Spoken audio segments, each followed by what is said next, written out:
ವಿವಿಧ ಸಂಘಟನೆಗಳ ಪ್ರತಿಭಟನೆ, ಪ್ರಧಾನಮಂತ್ರಿಗೆ ಮನವಿ.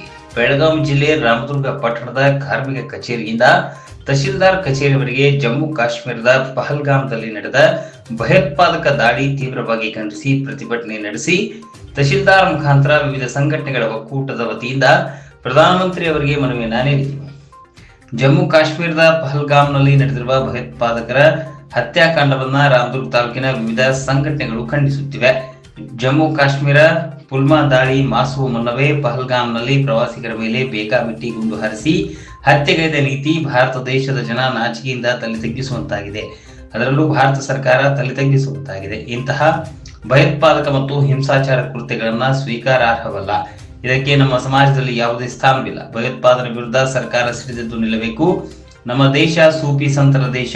ಇಂತಹ ಜಾತ್ಯತೀತ ರಾಷ್ಟ್ರಗಳಲ್ಲಿ ಮೂಲಭೂತವಾದಿಗಳು, ಧರ್ಮಾಂತರಗಳು ಇಂತಹ ಹೇಯ ಕೃತ್ಯ ನಡೆಸುತ್ತಾರೆಂದರೆ ಅದು ಅವರ ದೇಶದ್ರೋಹಿಗಳು.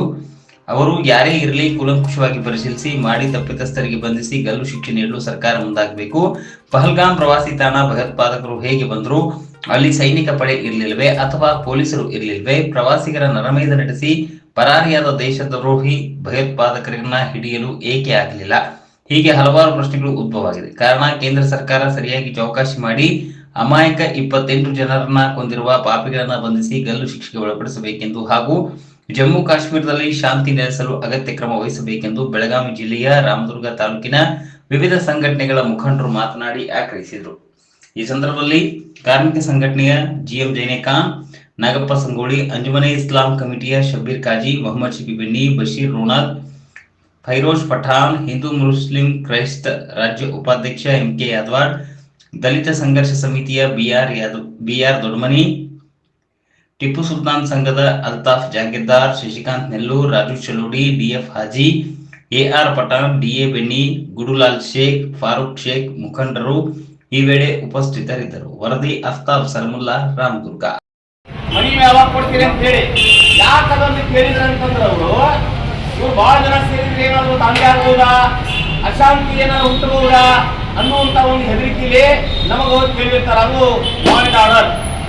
ಆದ್ರೆ ಇದೇ ರೀತಿ ಕಾಶ್ಮೀರ ಕಣಿವೆಯ ಪಹಲ್ಗಾಮದಲ್ಲಿ ದಿನಂಪ್ರತಿ ಸಾವಿರಾರು ಜನ ಅಲ್ಲಿ ಬಂದು ಹೋಗ್ತಾರೆ ಅಂತಂದ್ರೆ ಅಲ್ಲಿ ಏನಾದ್ರು ಘಟನೆ ನಡೀತೈತೆ ಅನ್ನುವಂಥದ್ದು ಪೊಲೀಸರವ್ರಿಗೆ ಗೊತ್ತಿಲ್ಲ.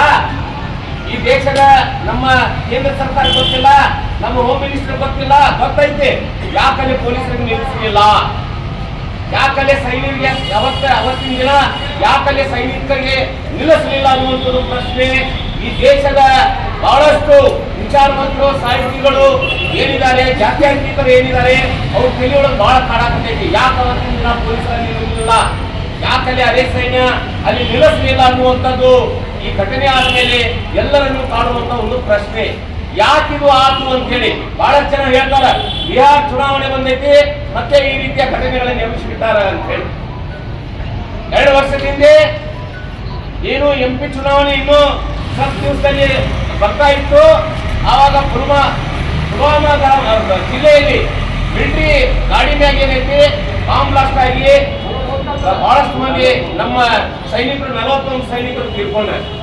ಅಲ್ಲಿ ಗಾಡಿ ಬರಾಕತೈತೆ ಅಂತಂದ್ರೆ ಹಿಂಗೊಂದು ಗಾಡಿ ಹೋಗ್ತೈತೆ ಅಂತಂದ್ರೆ ಇವೆರಡು ಡಿಕ್ಕೆ ಹೊಡಿತಾವ ಅಂತಂದ್ರೆ ಹೆಂಗಿದ್ರು ಏನು, ಯಾಕಿದು ಪರಿಶೀಲನೆ ಆಗ್ಲಿಲ್ಲ, ಯಾಕವ್ರು ಯಾರಂತೇಳಿ ಯಾಕೆ ಕಂಡುಹಿಡಿಯಲಿಲ್ಲ ಅನ್ನುವಂತ ಪ್ರಶ್ನೆ ನಮ್ಮ ದೇಶದ ಜಾತ್ಯತೀತ ಜನರೇನಿದ್ದಾರೆ ಅವ್ರ ತಿರಿಯೊಳಗೆ ಕಾಡುವಾಗಲೇ ಇನ್ನೂ ಒಂದು ಘಟನೆ ಪುಲ್ವಾಮಾ ಜಿಲ್ಲೆಯ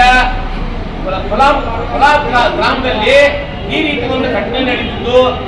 ಒಂದು ವಾರದ ಹಿಂದೆ ನಮ್ಮ ಭಾರತ ದೇಶದ ಒಂದು ಸಾರ್ವಭೌಮತ್ವದ ಮೇಲೆ ಕೆಲವೊಂದು ದುಷ್ಟ ಉಗ್ರಗಾಮಿಗಳು, ಅವರು ಯಾವುದೇ ಧರ್ಮದಲ್ಲಿರಬಹುದು, ಆ ಧರ್ಮ ಸೀಮಿತ ಆಗುವುದಿಲ್ಲ.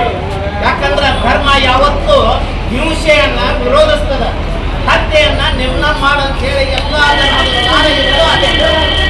ಅದರಿಂದ ಇಲ್ಲಿ ನಾವು ಧರ್ಮಕ್ಕೆ ಹೆಚ್ಚು ಬೆಲೆ ಕೊಡದೆ ಮಾನವೀಯತೆಗೆ ಹಾಗೂ ಭಾರತಾಂಬೆಯ ಜನರಾಗಿ ನಾವು ಭಾರತ ದೇಶಕ್ಕೆ ಹೆಚ್ಚು ಒತ್ತು ಕೊಟ್ಟು ನಮ್ಮಲ್ಲಿ ಏನು ಪ್ರವಾಸಿಗರ ಇವತ್ತ ಮುಸಲ್ಮಾನರು ಇದ್ದಾರೆ, ಅಲ್ಲಿ ಹಿಂದೂಗಳು ಇದ್ದಾರೆ, ಆ ಪ್ರಾಣ ಬಹಳ ಅಮೂಲ್ಯವಾದಂಥ 28 ಜನರ ಪ್ರಾಣ ಆ ಹತ್ಯೆ ಇವತ್ತು ನಾವು ಸುಮ್ ಬಿಟ್ಟಿದ್ದೆ ಆದ್ರೆ ಇವತ್ತು 28 ಆಗತ್ತ, ಮುಂದೆ 280 ಆಗತ್ತ, 2000 ಆಗತ್ತ, 2 ಲಕ್ಷ ಆಗತ್ತೆ. ಅದಕ್ಕೆ ಮಾನವರನ್ನ ಹಿಂಸೆ ಮಾಡುವಂತ ಯಾರೇ ಇದ್ರು ಅವರನ್ನ ಒಕ್ಕೂರಲಿನಿಂದ ನಾವೆಲ್ಲ ಪ್ರಗತಿಪರರು ಒಟ್ಟಾಗಿ ಅದನ್ನು ವಿರೋಧಿಸಬೇಕಾಗಿದೆ. ಆ ವಿರೋಧಿಸುವಂತ ಸಂದರ್ಭದೊಳಗೆ ನಮ್ಮನ್ನಾಳುವ ಸರ್ಕಾರ ಯಾವ ರೀತಿ ನಮ್ಮನ್ನು ದಾರಿ ತಪ್ಪಿಸ್ತಾ ಇದೆ ಅನ್ನುವಂಥದ್ರ ಬಗ್ಗೆ ನಾವು ಹೆಚ್ಚು ಫೋಕಸ್ ಕೊಡಬೇಕಾಗಿದೆ. ಇಲ್ಲಿ ಸರ್ಕಾರದ ವಿರೋಧ ನಾವೇನು ಒಂದು ವಿರೋಧ ಪಕ್ಷದವರಾಗಿ ಮಾತಾಡ್ತಾ ಇಲ್ಲ. ಎಲ್ಲ ಪ್ರಗತಿಪರರ ವಿಚಾರಗಳ ಮಾನವೀಯತೆಯ ಮೌಲ್ಯಗಳನ್ನು ಹೊಂದದಂತ ಎಲ್ಲ ಧರ್ಮದ ಜನರನ್ನ ಕಾಡುವುದು ಒಂದೇ ಪ್ರಶ್ನೆ, ಇದು ಯಾಕಾಯಿತು, ಯಾಕಕ್ಕೋಸ್ಕರ ಆಗಿದೆ, ನಮ್ಮ ಅಸ್ತಿತ್ವ ಉಳಿಸ್ಬೇಕನ್ನುವಂಥದ್ದಾಗಿದೆ. ಇಲ್ಲ, ಉಗ್ರಗಾಮಿಗಳು ಬರೀ ಭಾರತಕ್ಕಷ್ಟ ಕಂಟಕಲ್ಲ, ಇಡೀ ಪ್ರಪಂಚಕ್ಕೆ ಅವರು ಕಂಟಕಾಗಿದ್ದಾರೆ. ಬರೀ ಹಿಂದೂಗಳನ್ನಷ್ಟೇ ಅಲ್ಲ, ಅವರು ಉಗ್ರಗಾಮಿಗಳು ಮಸೀದಿಯಲ್ಲಿರುವಂತ ಅವ್ರ ಕುಲ ಬಾಂಧವರನ್ನ ಹತ್ಯೆ ಮಾಡಿದಂತ ಸಾಕಷ್ಟು ಉದಾಹರಣೆಗಳನ್ನು ನಾವು ಮಾಧ್ಯಮದ ಮುಖಾಂತರ ನೋಡಿದೀವು, ಕೇಳಿದೀವು, ಓದಿದೀವಿ. ಆದ್ರೆ ಯಾವುದೇ ಧರ್ಮದ ಹಿಡನ್ ಅಜೆಂಡಾ ಏನಿದೆ, ಪ್ರಾಣ ಹತ್ಯೆ ಮಾಡುವಂತ ಏನು ಉದ್ದೇಶ ಇಟ್ಕೊಂಡು ಯಾವುದೇ ಸಂಘಟನೆ ಇರಲಿ, ಯಾವುದೇ ಧರ್ಮ ಇರಲಿ, ಅದಕ್ಕೆ ನಾವೆಲ್ಲರ ಧಿಕ್ಕಾರ ಒಕ್ಕೂರಲಿನಿಂದ ಧಿಕ್ಕಾರವನ್ನ ಬಯಸ್ತೀವಿ. ಅದೇ ರೀತಿ ಅಲ್ಲಿ ನಡೆದಂತ ಉಗ್ರಗಾಮಿಗಳನ್ನ ಈಗಲಾದರೂ ಸರ್ಕಾರ ಅಧಿಕಾರ ನಡೆಸುವಂತ ಸರ್ಕಾರ ಎಚ್ಚೆತ್ತುಕೊಂಡು ಅವರನ್ನ ಅವರ ಬುಡ ಸಮೇತ ಅಲ್ಲಾಡಿಸಿ ಅವರಿಗೆ ಗಲ್ಲು ಶಿಕ್ಷೆ ವಿಧಿಸ್ಬೇಕಂತೇಳಿ ಈ ಎಲ್ಲ ಒಕ್ಕೂಟಗಳ ಇವರು ಹೇಳುವುದು ಒಂದು ಮಾಡುವುದು ಒಂದು ಮಾಡ್ತಾರ. ಪುಲ್ವಾಮಾ ದಾಳಿಯಲ್ಲಿ ನಮ್ಮ ವೀರ ಸೈನಿಕರ ಪತ್ನಿಯರು ಜಂತರ್ ಮಂತರದಲ್ಲಿ ತಮ್ಮ ಹಕ್ಕಿಗಾಗಿ ಹೋರಾಟವನ್ನ ಮಾಡಿದ್ರೆ ಅವರ ಚಪ್ಪಲಿಯನ್ನು ಹರಿದ್ರು ಕೂಡ ಅವರಿಗೆ ಸಿಗುವಂತ ಸವಲತ್ತುಗಳು ಸಿಗಲಿಲ್ಲ. ಆದರೆ ಇದರ ಉದ್ದೇಶ ಏನು? ಇವರ ಮಾಡುವುದು ಒಂದು, ಹೇಳುವುದು ಒಂದು. ಈಗ ಅದೇ ರೀತಿ ಮೊನ್ನೆ ಪಹಲ್ಗಾಮ್ ದಾಳಿಯಲ್ಲಿ 28 ಜನ ಮರಣ ಹೊಂದಿದ ತಕ್ಷಣ ಸೌದಿಯಲ್ಲಿ ಇದ್ದಂತಹ ನಮ್ಮ ಪ್ರಧಾನಮಂತ್ರಿಯವರು ತಮ್ಮ ಪ್ರವಾಸವನ್ನು ರದ್ದುಗೊಳಿಸಿ ಭಾರತ ದೇಶಕ್ಕೆ ವಾಪಸ್ ಬಂದು ಅವರು ಆಲ್ ಪಾರ್ಟಿ ಮೀಟಿಂಗ್ ಅನ್ನ ಕರೆದು ಅದೇ ಮೀಟಿಂಗ್ ಅವರು ಅಟೆಂಡ್ ಆಗದ ತಮ್ಮ ಚುನಾವಣಾ ಪ್ರಚಾರ ಬಿಹಾರಲ್ಲಿ ಹೋದರು. ಅವರಿಗೆ ದೇಶದ ಪ್ರಜೆಗಳ ಜೀವ ಮುಖ್ಯ ಅಲ್ಲ, ಅವರ ಬಿಜೆಪಿ ಚುನಾವಣೆ ಗೆಲ್ಲಬೇಕು ಅದು ಮುಖ್ಯ ಐತಿ. ಅದಕ್ಕೆ ನಾವು ಇವತ್ತು ಅದನ್ನ ಖಂಡಿಸಿ ಕೇಂದ್ರ ಸರ್ಕಾರಕ್ಕೆ ಎಚ್ಚರಿಕೆಯನ್ನು ಕೊಡ್ತೀವಿ. ನಿಮ್ಮ ಜೊತೆ ಭಾರತ ದೇಶದ ಪ್ರತಿಯೊಂದು ವಿರೋಧ ಪಕ್ಷ ನಿಮ್ಮ ಹೆಗಲಿಗೆ ಹೆಗಲು ಕೊಟ್ಟು ನಿಂತೈತಿ. ಪ್ರತಿಯೊಬ್ಬ ಪ್ರಜೆ ನಿಮ್ಮ ಜೊತೆ ಆ ಪಾಕಿಸ್ತಾನದ ಕೈವಾಡ ಇತ್ತು, ಇನ್ನೊಂದು ದೇಶದ ಕೈವಾಡ ಇತ್ತು, ಅವರ ಮೇಲೆ ಒಂದು ಸೇಡು ತೀರಿಸಿಕೊಳ್ಳುವಂತ ಕೆಲಸವನ್ನು ಮಾಡ್ರಿ ಅಂತ ತಿಳ್ಕೊಂಡು ನಾವು ಒತ್ತಾಯವನ್ನು ಮಾಡುವಾಗ ನೀವು ಬೇರೆ ಬೇರೆ ರೀತಿಯಿಂದ ನಿಮ್ಮ ಮಂತ್ರಿಗಳು ಘಟನೆಯ ಬಗ್ಗೆ ಮಾತಾಡೋದ್ರಿಂದ ಸಂವಿಧಾನಗಳ ಬದಲಾವಣೆ ಮಾಡಬೇಕನ್ನುವಂತ ಮಾತನ್ನ ಇವರ ಒಬ್ಬ ಪಾರ್ಟಿಯ ಮಂತ್ರಿ ಆದಂತಹ ನಿಶಾಂತ್ ದುಬೆ ಅಲ್ಲ ಅವರು ಇದು ಕಾನೂನ ಸಂವಿಧಾನ ಬದಲಿ ಆಗ್ಬೇಕಂತ ಹೇಳ್ತಾರ. ಉಗ್ರರ ಅವರನ್ನ ಮಟ್ಟ ಹಾಕ್ರಿ ಅಂತ ಹೇಳಿದ್ರೆ ಸಂವಿಧಾನ ಬದಲಿ ಮಾಡ್ರಿ ಅಂತ ಹೇಳಿ ಈ ಬಿಜೆಪಿಯ ಸಂಸದರು ಹೇಳ್ತಾರ. ನಿಮ್ಗ ಜನ ಬಹಳಷ್ಟ ನಡ್ಕೊಂಡು ನಿಮ್ಮನ್ನ ಏನು ಮಾಡ್ತೀರ ಅಂತ ಹೇಳಿ ನೋಡಕತ್ತಾರ. ಆ ಸಮಯ ಇವತ್ತು ಬಂದೈತಿ. ಪ್ರತಿಯೊಬ್ಬರು ನಿಮ್ಮ ಜೊತೆ ಅದಾರ. ಆ ಉಗ್ರರನ್ನ ಮಟ್ಟ ಹಾಕುವಂತ ಕೆಲಸ ಮಾಡ್ರಿ. ಇಲ್ಲದ ಸಲ್ಲದನ್ನ ಯಾರನ್ನ ನಿಮ್ಮ ಜವಾಬ್ದಾರಿಯನ್ನ ಇನ್ನೊಬ್ಬರ ಮೇಲೆ ಹಾಕಿ ಇದುವರೆಗೂ ಈಗ ನಮ್ಮ ವಿಶ್ವಗುರು ಪ್ರಧಾನಿ ಅಂತ ಹೇಳ್ತಾರೆ ಎಲ್ಲರೂ.